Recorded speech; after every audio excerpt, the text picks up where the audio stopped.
Olá! Vamos para mais um módulo do curso EAD, o Estagiário Extraordinário.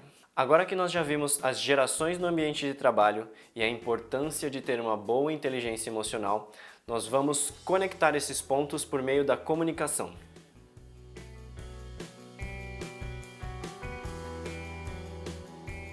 A comunicação está presente entre nós, seres humanos, há mais de 70 mil anos. No início de tudo, o Homo sapiens começou a formar suas primeiras culturas graças à comunicação. Ela sempre foi e sempre será o elo mais forte para que nós trabalhemos em prol de um objetivo, seja ele garantir a sobrevivência ou gerar lucro de uma organização. Para que uma empresa tenha os seus resultados positivos, é muito importante que exista um bom relacionamento entre as pessoas no ambiente em que elas ocupam. Segundo uma pesquisa feita pelo PMI Brasil, 76% de 300 grandes empresas definem a comunicação no ambiente de trabalho como o principal motivo de fracasso das atividades propostas. Isso acontece pois a forma como você interpreta os fatos e acontecimentos é diferente das outras pessoas que estão à sua volta. Todos nós filtramos uma série de informações, já que o nosso cérebro é limitado. Tendemos a focar naquilo que é mais interessante segundo as nossas crenças, os nossos valores, cultura, profissão, especialidade e outras características que compõem a nossa personalidade. Por exemplo, se eu pedir para um pintor descrever a sala que você está ocupando agora, o que ele vai reparar? Talvez a cor, a textura ou detalhe das paredes. E um eletricista? Talvez a quantidade de lâmpadas, a luminosidade do ambiente ou a quantidade de tomadas. Uma boa analogia é feita com um território e o seu respectivo mapa. Por mais detalhado que seja um mapa, ele não é o território. É uma representação que dá mais relevância a determinadas informações em detrimento de outras. Para a construção desses mapas no nosso cérebro, ele utiliza principalmente três mecanismos: a generalização, a omissão e a distorção. A generalização acontece quando temos uma experiência com uma situação específica e esperamos obter os mesmos resultados para situações diferentes. A partir de uma experiência conhecida, generalizamos para as próximas. É o que permite saber que ao girarmos uma válvula de uma torneira, a água vai sair. Se não usássemos a generalização, a gente teria que estudar todas as vezes como funciona uma torneira. Você se lembra a primeira vez que você esteve diante de uma torneira eletrônica? Teve alguma confusão? Vamos ilustrar um outro exemplo. Quando você pede para tirar férias em dezembro, mas o seu chefe ele nega.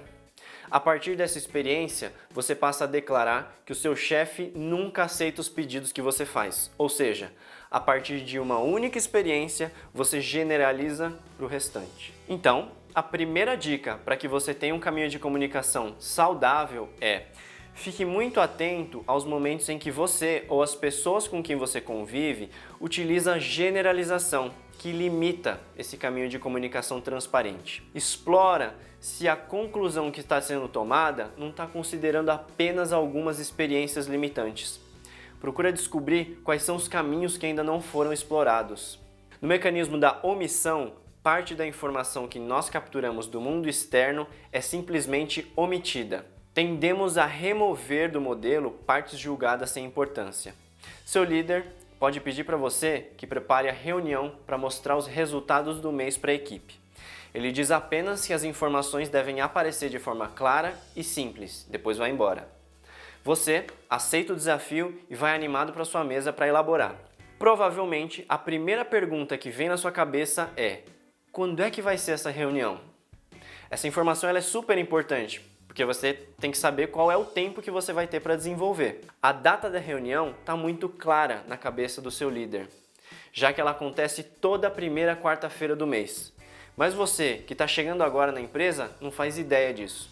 Esse é um exemplo clássico de omissão. Além dessa, muitas outras perguntas vão surgir, como: o que ele quer dizer com informações claras e simples? Afinal, o que é claro e simples para você pode ser bem diferente para o seu líder. Qual o horário da reunião? Quem serão as pessoas que irão participar? Eu devo mostrar os resultados em uma apresentação de slides ou em uma planilha com gráficos? Depois de ouvir esses exemplos, a segunda dica para o caminho da comunicação saudável é: questione quais são os pontos que não foram falados, mas que normalmente são óbvios para outra pessoa. O óbvio precisa ser dito. Normalmente são essas lacunas que acabamos preenchendo com informações a partir das nossas experiências, mas que nem sempre estão alinhadas com a expectativa da outra pessoa. O terceiro mecanismo é a distorção, que acontece quando colocamos julgamentos e interpretações sobre o que estamos observando. Ao falar sobre determinada situação, comunicamos os nossos julgamentos ao invés de trazer os fatos ocorridos. Um colega de trabalho pode passar por você e não dizer bom dia. Você pode julgar essa atitude como falta de respeito, mas ele pode estar apenas muito apertado para ir no banheiro. Provavelmente você já passou por essa experiência de estar com tanta vontade de ir no banheiro que não conseguia enxergar mais nada além do caminho até lá. Um outro exemplo é esse aqui. Cada pessoa na mesa vê uma coisa. O primeiro vê um 3, o segundo vê um M, o terceiro vê um W e o quarto vê um E. São 4 pontos de vista diferentes e os 4 estão corretos. Por isso, se comunicar é muito importante.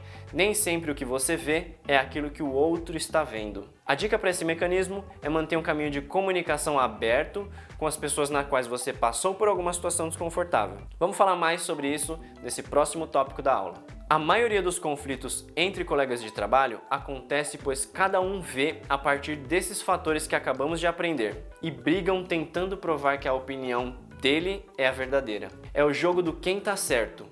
Esse jogo é extremamente prejudicial para as relações no ambiente de trabalho. O psicólogo Marshall Rosenberg desenvolveu um método comunicativo chamado comunicação não violenta, ou popularmente conhecida como CNV. A CNV serve de guia para a resolução de conflitos nas mais diversas áreas da vida. Ela nos ajuda a reformular a maneira pela qual nos expressamos e ouvimos os outros. Nossas palavras, ao invés de serem reações repetitivas e automáticas, tornam-se respostas conscientes, baseadas na consciência do que estamos percebendo, sentindo e desejando na situação. Somos convidados a nos expressar com honestidade e clareza, ao mesmo tempo que damos aos outros atenção respeitosa e empática. Aos poucos, você vai perceber que a CNV substitui nossos velhos padrões de defesa, recuo ou contra-ataque diante de julgamentos ou críticas. Vamos percebendo a nós e aos outros por um enfoque novo, quando nos concentramos em tornar mais claro o que o outro está observando, sentindo e necessitando, em vez de diagnosticar ou de julgar, a gente descobre a profundidade da nossa própria compaixão. Pela ênfase de escutar profundamente, a CNV promove o respeito, a atenção e a empatia entre as partes. Isso acontece não só entre você e a outra pessoa, mas principalmente de você para você mesmo. É um olhar de compaixão para os seus sentimentos e necessidades. Agora que já falamos bastante sobre a CNV, vamos aprender como aplicar isso tudo no nosso dia a dia. Vamos começar? Para colocarmos em prática esse processo, precisamos entender o passo a passo. São 4 componentes: a observação, o sentimento, a necessidade e o pedido. O primeiro componente da CNV consiste em separar observação de avaliação. Nós precisamos observar claramente, sem acrescentar nenhuma avaliação. Quando combinamos observação com avaliação, nós diminuímos a probabilidade de que os outros ouçam a mensagem. Em vez disso, é muito provável que eles escutem uma crítica e se fechem para o que nós estamos dizendo. Vamos ilustrar a diferença da observação e da avaliação. Certa vez, em uma empresa, os funcionários da área de vendas estavam se queixando da postura do seu líder dentro das reuniões. Então eu perguntei para eles: o que o líder de vocês está fazendo que entra em conflito com as necessidades da equipe? E a resposta foi bem rápida: ele fala mais do que a boca. Eu havia pedido uma observação, mas o que eu percebi como resposta foi como aquela pessoa o avaliava. Ela não descreveu o que o líder disse ou o que ele fez que levava a interpretar daquela forma. Depois de muito tempo discutindo e direcionando o grupo, nós fizemos uma lista de comportamentos específicos do líder que os incomodava. Por exemplo, o líder costumava contar histórias da sua época de vendedor, das suas experiências nas reuniões. Como resultado, Às vezes, as reuniões se alongavam 20 minutos além do combinado. Esse é o primeiro passo da CNV, separar observação de avaliação. Em seguida, entramos no componente de identificar e expressar sentimentos. Desenvolver um vocabulário de sentimentos que nos permitam nomear ou identificar de forma clara e específica nossas emoções nos conecta mais facilmente uns com os outros. Ao nos permitirmos ser vulneráveis por expressarmos os nossos sentimentos, nós ajudamos a resolver os conflitos. É muito importante para a CNV distinguir a expressão de sentimentos verdadeiros de afirmações que descrevem pensamentos, ou avaliações ou interpretações. Imagina a seguinte situação. Na área de compras, o gestor chama a atenção do seu funcionário usando um volume alto de voz na frente dos colegas. Ao perguntar para o funcionário como ele se sentiu, é comum ouvir como resposta coisas do tipo: "Eu senti que aquilo foi extremamente desrespeitoso. Sinto que não é o jeito certo de se tratar os funcionários", ou "Sinto que meu chefe é um péssimo gestor". Todas essas expressões não representam um sentimento, e sim uma avaliação ou interpretação da ação observada. Você pode substituir a palavra sinto por penso ou acho. Eu penso que aquilo foi extremamente desrespeitoso. Ou então, acho que não é o jeito certo de se tratar os funcionários. Ou, acho meu chefe um péssimo gestor. Para expressar nossos sentimentos, temos que usar palavras que se referem a emoções específicas, como vimos no módulo de inteligência emocional.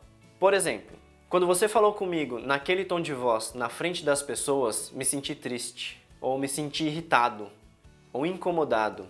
Note que na frase nós combinamos a observação, sem avaliação ou julgamento, com o sentimento que isso gerou. Trazer o foco da comunicação para os seus sentimentos e suas necessidades aumenta as chances de você ser ouvido, diferente da situação onde você expressa o seu julgamento em relação a isso. Isso provavelmente vai fazer com que a pessoa se sinta ameaçada e se feche para você.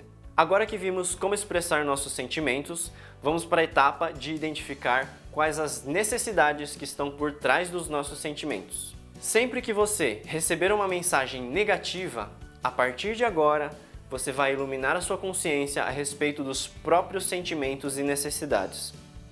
O que os outros dizem e fazem podem ser o estímulo, mas nunca a causa dos seus sentimentos. Infelizmente, a maioria de nós nunca foi ensinado a pensar em termos de necessidades. Nós estamos acostumados a pensar no que há de errado com o outro, que as nossas necessidades não estão sendo atendidas. Assim, se desejamos que o nosso chefe converse em uma sala privada, podemos classificá-lo como um mau chefe por fazer isso na frente de outras pessoas. Quando as pessoas falam sobre o que precisam, em vez de falarem o que está errado no outro, a possibilidade de encontrar uma solução aumenta muito.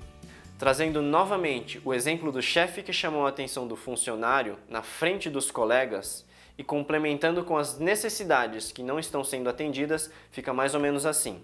Quando você falou comigo naquele tom de voz, na frente das pessoas, eu me senti triste, porque eu tenho a necessidade de ser aceito e de ter a minha imagem preservada na frente dos meus colegas. Dessa forma, você traz clareza, mostrando que podem resolver esse conflito sem apontar o dedo na cara dizendo que ele foi um mau chefe. Quando falamos sobre as nossas necessidades em conflito, diminuímos as chances da outra pessoa se sentir culpada ou atacada pelas suas palavras.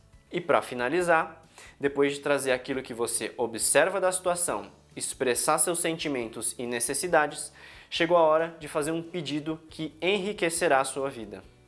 Vamos lá! Quando você falou comigo naquele tom de voz, na frente das pessoas, eu me senti triste, pois eu tinha a necessidade de ser aceito e ter a minha imagem preservada na frente dos meus colegas. Na próxima vez, você pode me chamar na sua sala para conversarmos de uma forma mais privada? Ao fazermos um pedido, temos que usar frases que representam ações positivas, para mostrar o que estamos pedindo, em vez de declarar o que estamos evitando. Uma ação positiva é: "Você pode me chamar em uma sala privada?" Uma frase negativa é: "Peço que você não faça mais isso."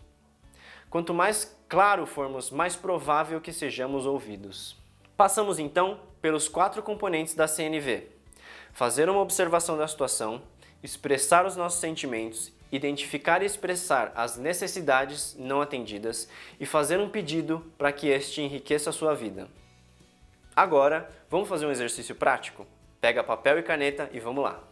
Primeiro, pense em uma situação no seu passado que despertou um sentimento que não foi muito agradável. Pensou? Agora, separe tudo aquilo que é observação e avaliação e em seguida coloque em um papel. Lembrando que observação é tudo aquilo que seus olhos podem ver e seus ouvidos podem ouvir, sem julgamentos. Liste 1 ou 2 sentimentos que ficaram vivos dentro de você naquela situação. Escreva quais foram ou qual foi a sua necessidade não atendida. Monta agora a seguinte estrutura. Quando, e agora você vai colocar aquilo que você observou na situação. Eu me senti, descrevendo o seu sentimento. Porque eu tenho a necessidade de descrever a necessidade que não foi atendida. Eu gostaria de, e coloca o pedido que atenderia a sua necessidade. Você pode replicar essa estrutura para várias outras situações da sua vida. A ideia aqui é praticar para que você fique bom e identificar sentimentos e necessidades que não estão sendo atendidas.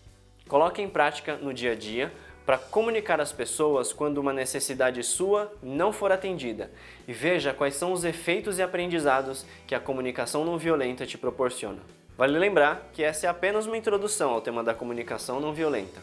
Se você tem interesse de se aprofundar, busque as leituras complementares e compartilhe seus aprendizados conosco. Boa prática e até o próximo módulo.